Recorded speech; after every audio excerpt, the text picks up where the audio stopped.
Hello dear students, welcome to Singh style of maths. So आज definitions made easy series में हम जो definition सीखने जा रहे हैं दैट इज रिलेशन। रिलेशन क्या होता है? एक्चुअली आपने अपने क्लास 11th में सीखा ही होगा, है ना? रिलेशन क्या होता है, यू हैव लर्नड इट। फिर भी I would like to explain it for a while. Okay, अगर आपको नहीं पता है तो समझने का प्रयास कीजिएगा, ठीक है? सो डेफिनेशंस मेड इजी की एक सीरीज ही हमने शुरू की है। सो उसका एक प्लेलिस्ट अवेलेबल है चैनल पे, अगर आप चाहते हो तो आप उसे अच्छी तरह से वॉच कर सकते हैं। जो भी डेफिनेशंस आपको डिफिकल्ट लग रहे हैं शायद उसमें आपको मिल जाए। ओके, सो अभी तो शुरुआत हुई है, we will be explaining more such definitions in easier way so that you can understand them. Okay, so let's not waste much time, आप देख लेना बाद में। Okay, so coming to the definition, relation. Relation क्या होता है?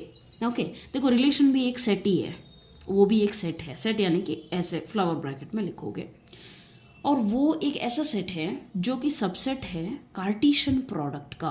अब Cartesian product क्या होता है that I have already explained you, please go and watch it, ठीक है? सो कार्टेशियन प्रोडक्ट में जो भी एलिमेंट्स होते हैं वो कैसे होते हैं? ऑर्डर्ड पेयर फॉर्म में होते हैं, यस और नो? सो रिलेशन इसका सबसेट है, तो इसमें भी जो एलिमेंट्स होंगे वो ऑर्डर्ड पेयर में ही होंगे, यस और नो? या so relation is a subset of A cross B का मतलब क्या होता है कि इस रिलेशन में जो भी एलिमेंट्स, मतलब इस रिलेशन में यानी इस सेट में जो भी एलिमेंट्स हम लिखने वाले हैं वो सारे एलिमेंट्स हमारे ए क्रॉस बी से ही आए होंगे, तभी तो सबसेट बोलोगे, है ना?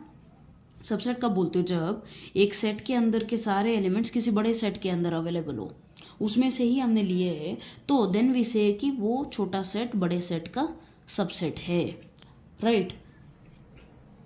और यहाँ पे एक चीज़ और इम्पोर्टेंट है कि इस रिलेशन को जब आप लिखोगे तो आप ऐसे एलिमेंट्स को चूज़ करोगे। इन चार में से अगर मैं यहाँ पे दो लिख रही हूँ तो वो कौन से दो एलिमेंट्स लिख रही हूँ?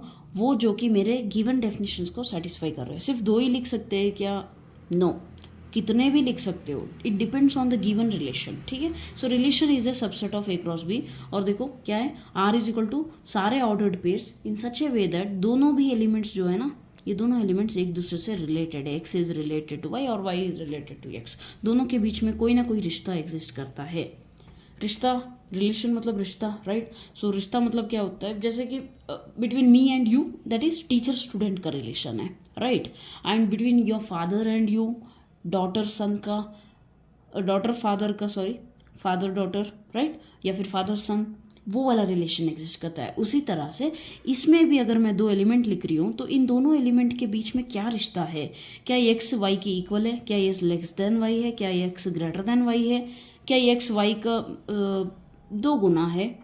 कुछ भी हो सकता है, ये मैं आपको कंडीशन दूंगी, ठीक है? ये क्वेश्चन में आपको दिया जाता है कंडीशन कि एक्स इक्वल टू वाई वाले एलिमेंट्स को चुनो और उन्हें एक सेट के फॉर्म में लिख लो, दैट इज योर रिलेशन, ठीक है? सो आई होप समझ गए होंगे। Let us go with one example so that it will become more clear for you, ठीक है? थोड़ी और क्लैरिटी आ जाएगी। Suppose A is equal to एक सेट ले लेते हैं 1, 2, B is equal to set ले लेते हैं 1, 2, 3। अब ए क्रॉस बी लिखो, कैसे लिखते हो ए क्रॉस बी? कार्टेशियन प्रोडक्ट, एक एलिमेंट लो पहले सेट का, ठीक है, उसको बाकी के तीनों एलिमेंट के साथ पेयरिंग कर दो। सो 1, 1, 1, 2, 1, 3, राइट? नेक्स्ट दूसरा एलिमेंट ले लो 2, 1, 2, 2, 2, 3।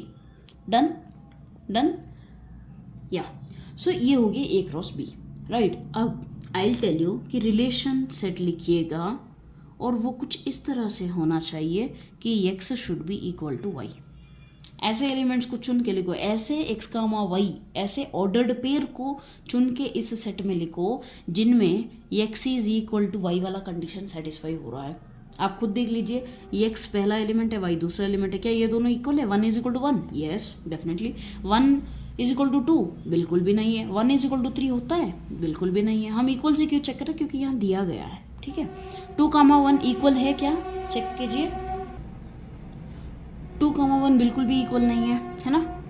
और 2 इज इक्वल टू 1 तो नहीं है। नेक्स्ट 2, 2, 2 इज इक्वल टू 2 है, डेफिनेटली है। 2 और 3 सोचिए, 2 इज इक्वल टू 3 बिल्कुल भी नहीं है।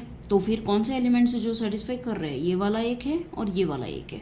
सो लिख लीजिए रिलेशन में r इज इक्वल टू 1, 1, 2, 2, ठीक है, सो ये सबसेट तो है ना ए क्रॉस बी का, क्योंकि ये दोनों एलिमेंट्स इसमें एग्जिस्ट करते हैं, राइट। सो रिलेशन आप समझ गए होंगे। यहाँ पे जो कंडीशन दिया होता है एक्स और वाई के बीच का रिश्ता वो मेंशन करते हैं, उसके अकॉर्डिंग आप लिखोगे।